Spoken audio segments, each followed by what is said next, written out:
What's up, people? So I waited way too long to start to do this episode of Let's Talk. But as promised, I wanted to read a couple of pages at least out of this book that I really feel that if you're a pastor, and especially if you're just a modern day, just regular Christian, this book is needed for your life. It's a book by Pastor Rich Villadas called The Deeply Formed Life: 5 Transformative Values to Root Us in the Way of Jesus. For those of you who are watching, I'm showing a picture of what the book looked like. Seriously though, if you're a pastor, leader of a congregation, or if you're somebody that wants to, just seeking God more, get the book. I strongly encourage you to get the book because it's great.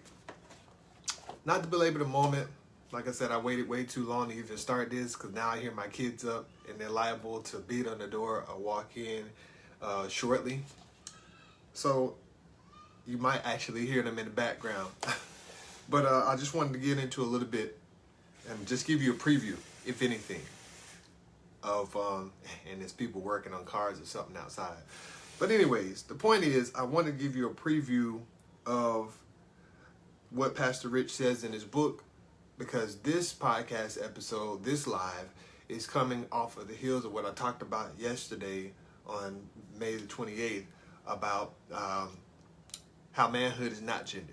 And it just goes into talking about, certain things regarding sex. So without further ado, let's get in and just let you guys hear a peek. Once again, this book is called The Deeply Formed Life by Pastor Rich Villadas. Come on now. Y'all get everything on Amazon. If you're truly interested in your development, why not get something that's going to help you in your development by investing in a book for your spiritual development? So this is chapter 7. It's titled Sexual Wholeness for a Culture That Splits Bodies from Souls. In 2016, following the death of the pop icon Prince, the New York Times published an article titled Prince's Holy Lust. The writer suggested there are 2 keys to understanding the man and his music: his sexuality and his spirituality. The article went on to say that for Prince, a Jehovah's Witness, the love of God and the sexual urges we feel are one and the same somehow. For him, it all comes from the same root inside a human being. God planted these urges, and it's never wrong to feel that way. The urge itself is a holy urge. We might look at Prince's life and rightfully conclude that his understanding of sexuality and spirituality didn't reflect the sexual ethic of Jesus and the kingdom of God. But one thing that we can all learn from Prince is the importance of integrating these 2 powerful realities of life.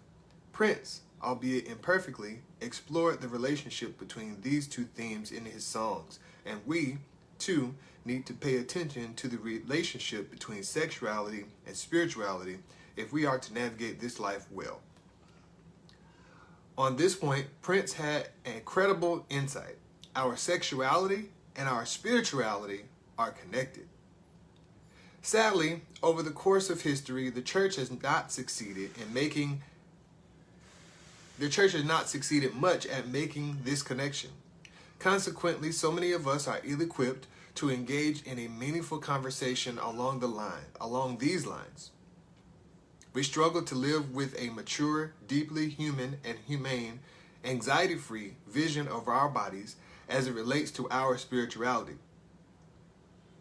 Ron Rossheiser noted that throughout history there has been a quote-unquote divorce in Western culture between religion and eros. Like all divorces, it was painful, and as in all divorces, the property got divided up. Religion got to keep God, and the secular got to keep sex. The secular got passion, and the God got chastity.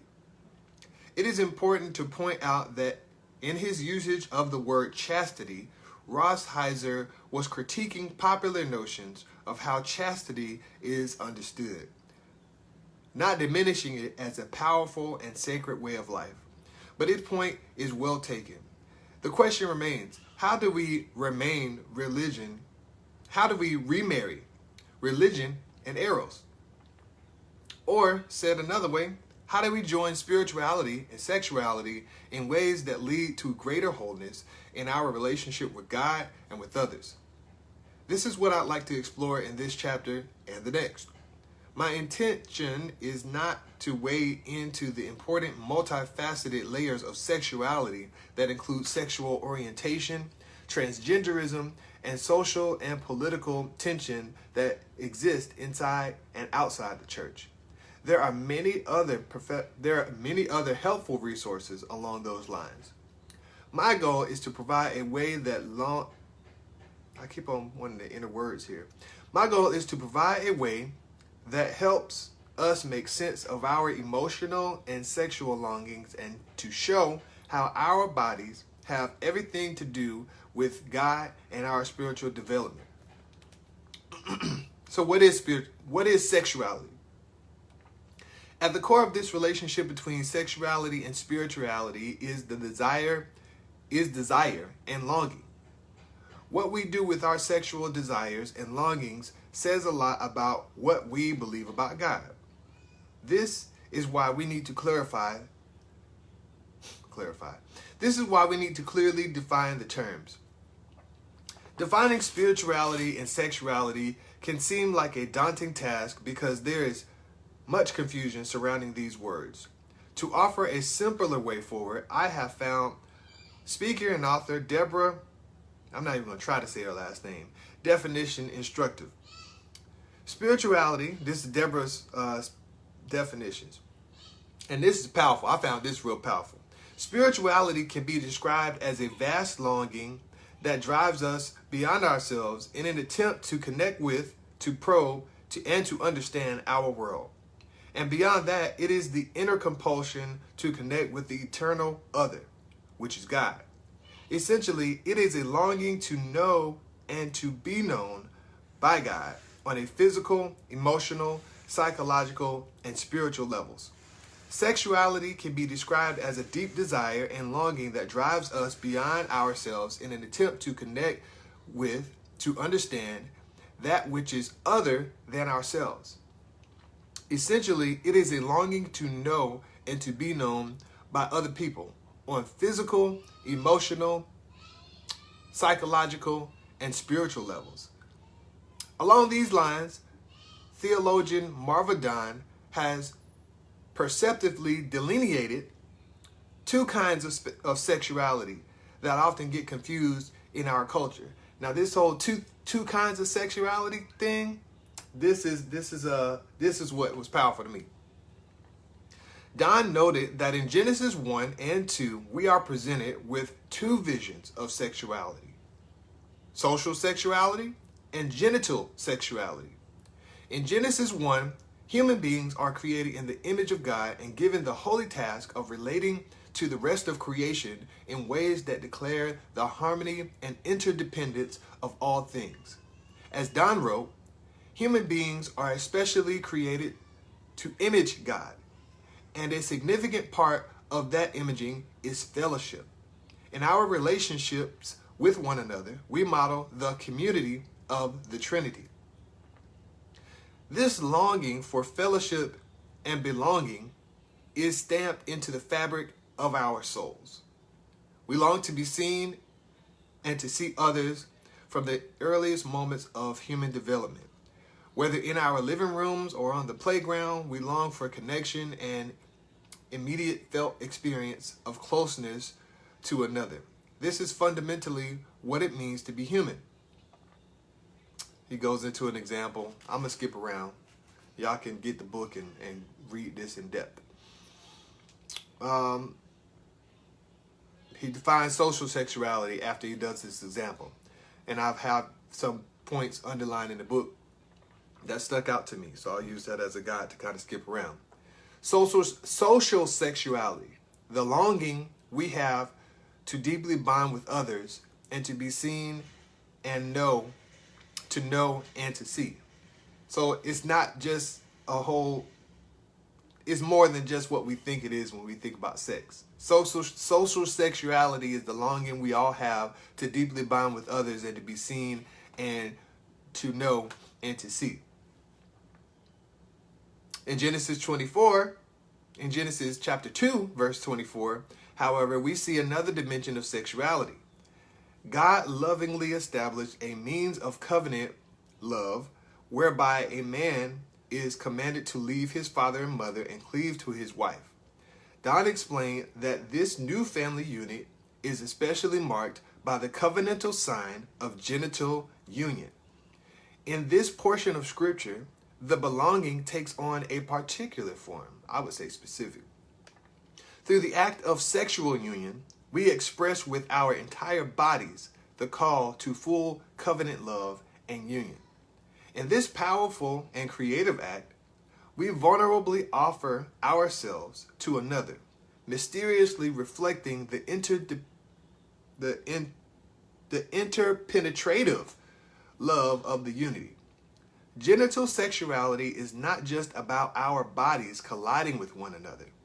It's an act of self-giving, mutually indwelling love that points to something beyond ourselves. That is why this kind of love requires the powerful and nurturing safeguard found in marriage. We're not just getting shacked up and all this other stuff. And people that do that don't really understand who they are, and they don't understand who God is. Because if we did, we would treat sex with a little bit more sacredness, and we don't. Here come my kids and my wife. They probably don't even know I've been here recording, trying to do something. So it's not going to be that long because I'm probably going to have to end it. But I wanted to give you a piece of this book, give you some incentive to go and support Pastor Rich and get this book and support and invest in your own walk, because this book has blessed me, and I know that it'll bless y'all.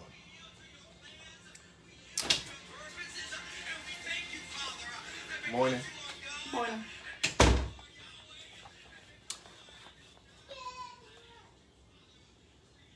All right, let's continue. To have our lives deeply formed toward sexual wholeness, we must discern and distinguish these two kinds of sexuality. And what are the two kinds of sexuality? Social sexuality and genital sexuality. Otherwise, we aim our desires in directions that aren't meant to meet the longings of our souls. For example, many in our culture have assumed that the desire to truly belong and be seen by others requires an act of genital sexuality. In the process, we dangerously open ourselves up to others in the most vulnerable way, nakedness, to meet a need that doesn't require us to take off our clothes. As Don wrote, I am convinced that if the church could provide more thorough affection and care for persons, many would be less likely to turn falsely to genital sexual expression for the social support they need. So basically, people are mostly yearning for social support, and they turn into genital sexuality to meet that need. And genital sexuality will never give a person social sexuality. I've never heard of social sexuality before up until I read this book of Pastor Rich referring to an author that he had read about. Never heard about social sexuality. But I think that social sexuality is even deeper than genital sexuality. We can't be genitally sexual with everybody.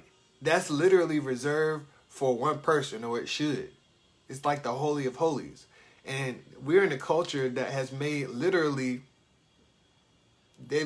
made it popular to have multiple sexual partners and to have threesomes, or to have, different boyfriends or girlfriends that we've slept with. And, by the time you get married, nobody's a virgin anymore. That's not normal. But the reason why there's great diverse genital sexuality is because we don't know a thing about social sexuality. When we think about sex, we think about genital sexuality. We don't think about, close fellowship with one another, which is what we're really seeking. You know, we were birthed out of a community. God said, let us make him in our image and our likeness. The Trinity, 3 in 1. God the Son, God the Father, God the Son, God the Spirit. We were literally came from God. We were made in his image. We seek social sexuality because we're supposed to. Now, I think that social sexuality is greater than genital sexuality. Because I don't know if you're married, but I am. You could be in a situation where if you don't have the social sexuality, if you're not connected to that woman or that man like you're supposed to, the genital sexuality is going to suck. I take it from personal experience. It just is. A lot of women think that men are all about sex, but you know, men seek social sexuality as well. And if they can't be sexually social with their wife, then when it comes to genital sexuality, you know, that dampens the mood. If you don't have social sexuality there, your genital sexuality is going to be nothing. It's just going to be an act. You're going to go away feeling terrible for it because nobody was there in the moment. Yeah, you got your rocks off or whatever. You got the heat off of yourself or whatever the case may be. But at the end of the day, it's just a sexual act. And your body just released pheromones, or they released pleasure sensors that made you feel good. But at the end of the day, you walk away feeling unfulfilled because you don't have what you need the most, which is social sexuality, which is connection. And I bet you women can speak to this more than men can, because women tend to lean more heavier on that side of needing that. Men need it too, but men need it in different ways. But, you know, I think that it's generally accepted that a woman would love to go on a nice date and everything to be right and have all this interaction more than she would like to have a sexual experience, because they're more emotional. But men are just emotional, or just as emotional. They are. Nobody, it's funny, I've heard this term when I went to a men's group one back, and I've heard all the men express, don't nobody want no duty booty. What's duty booty? When a woman doesn't want to have sex with you, your wife doesn't want to have sex with you, but they say, go ahead and do whatever. Get your rocks off, and they just pretty much lay there to please you, but they're not getting anything out of it. And most men express, I don't want no duty booty. I don't want just a warm body there. And I don't think any man or woman in their right mind just wants to have sex just to have sex. It's not in us just to want to have sex just to have sex. And if it is, we're unhealthy. We're sick in the head and we're sick in the body if we think that we're going to find fulfillment out of just genital sexuality. And the truth about the matter is that doesn't satisfy. It's like crack. You get high the first couple times, and you know, I shouldn't need to say this, but I'm not speaking from personal experience. I never got high or all that stuff, but I have been high on sexual experiences or on porn. So, you know, if you were honest with yourself, whether your drug is porn, whether your drug is crack cocaine, whether your drug is marijuana, or whatever the case may be, you have to keep on doing more of what you did the first time to get that first hit or that first satisfaction. It's harder to reach it every single time. And so I forgot where I was going with that. But where I was going with that is this. It's never going to satisfy. You can seek that, but at some point you're going to break down. You can seek that, and just at some point you're going to be unsatisfied. And you're going to need more and more of what you thought satisfied to even reach the level of satisfaction that you got the first time. Because there's more. It's beyond genital sexuality. Right now, I'm marking myself. I'm at about 19 minutes. So I'm going to go into about 30 minutes, and then I'm going to end it wherever that is. And I hope you guys could go and invest in the book. But I've talked enough. We're going to get back into this chapter. So, let's see here. He talks about sin, shame, and our bodies. From the very beginning, the human story has been one of deep conflict and alienation with our bodies. The first few pages of the Bible capture the glorious communion experienced by God, by humanity with God and with each other, and then dramatically shifts to the tragic estrangement that has characterized the human family ever since. Genesis 1 and 2 begin with God's good creation. The Bible is off to a wonderful start. God creates a beautiful world marked by abundance, beauty, diversity, and delight. God lovingly and generously shares this world with humanity, creating Adam and Eve to be stewards of created order. So far, so good. The author of Genesis continues to elaborate on the wholeness, purity, and freedom experienced in the garden between man and the woman. In one of the most scintillating verses in all the Bible, it reads, "The man and his wife were both naked and were not ashamed." That's Genesis chapter 2, verse 25. Here we have humanity living in the greatest joy and freedom. Their love for each other is free from body shaming, free from comparison, free from objectification.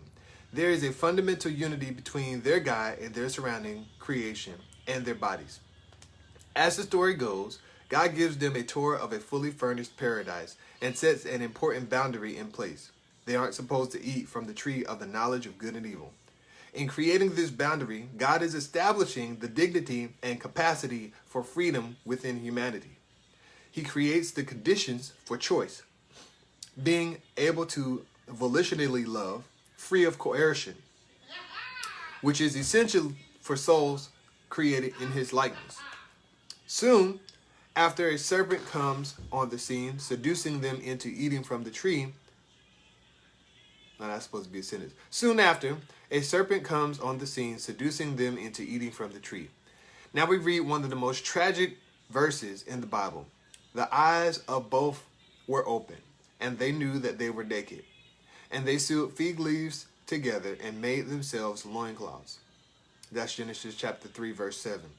Prior to this fall, Adam and Eve didn't live blind to each other's bodies.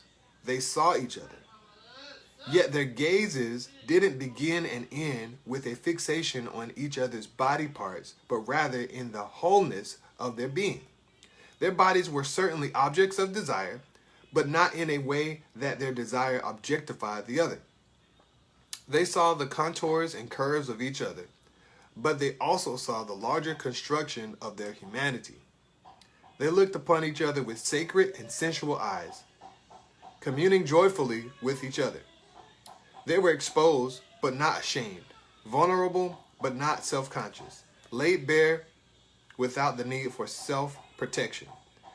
But upon their disobedience, sin distorts their vision. Ironically, by opening their eyes, prior to this moment, they saw with pure eyes of God. Now they see with marked vision of human fallenness. Their eyes being open is the anti-miracle of the New Testament. In the New Testament, Jesus repeatedly opened blind eyes, helping people see physically as well as spiritually. But in Genesis 3, the way sin opens human eyes paradoxically cuts off deeper vision by which we are to see each other. We now live ashamed by our exposure, self-conscious of our vulnerability, and needing to protect ourselves from being laid bare. More than just feeling guilt or existential dread, Adam and Eve find themselves in shameful estrangement with their bodies because of their estranged relationship with God. They hide from each other and from God. From this point on, the human experience is marked more by using than by communion, more by destructive separation of body and soul than by body and soul unity, more by a paralyzing preoccupation with our bodies rather than a holy unawareness. I like that, a holy unawareness. To sum it up, our sexuality is perverted by a powerful root of shame. Locating shame in our lives is actually quite a simple exercise. If we took a moment to identify areas we have great difficulty naming, shame is usually the reason for our propensity to hide and conceal. Thankfully, the story doesn't end with ultimate judgment.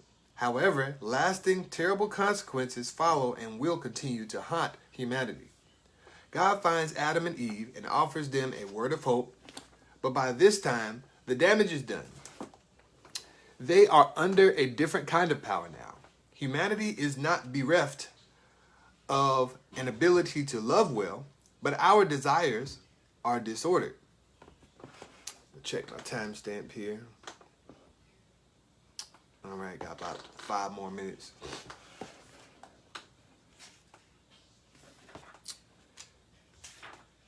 Let's see here.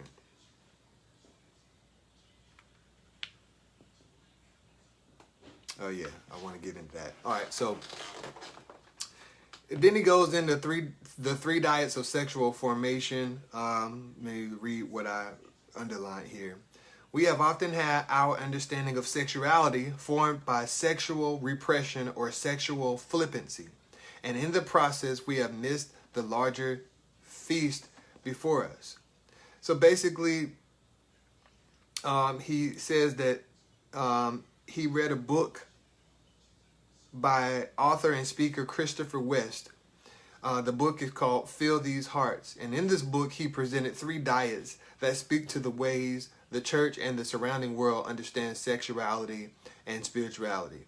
1, the Starvation Diet, which, let me just sum it up for you. Starvation Diet is when you're just like, yeah, no sex, I'm fasting, or whatever the case may be. It's one extreme.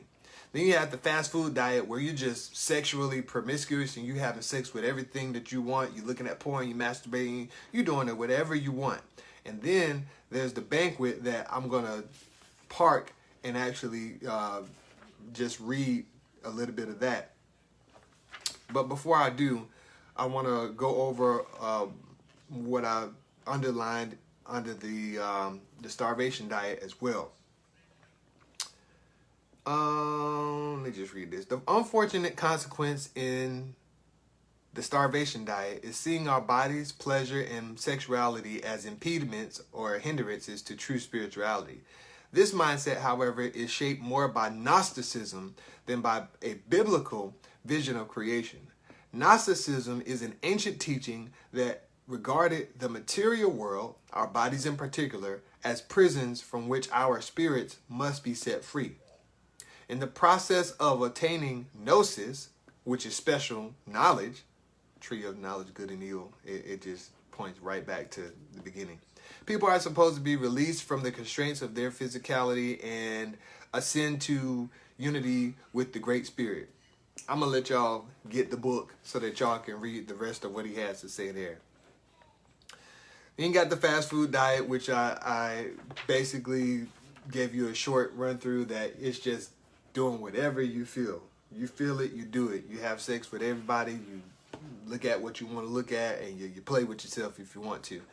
And that's not a down on that. Like I said, I've struggled with porn and masturbation, so yeah, I'm not judging anybody, but it's just whatever. I didn't say play with yourself to mean demeaning, whatever, because most people do.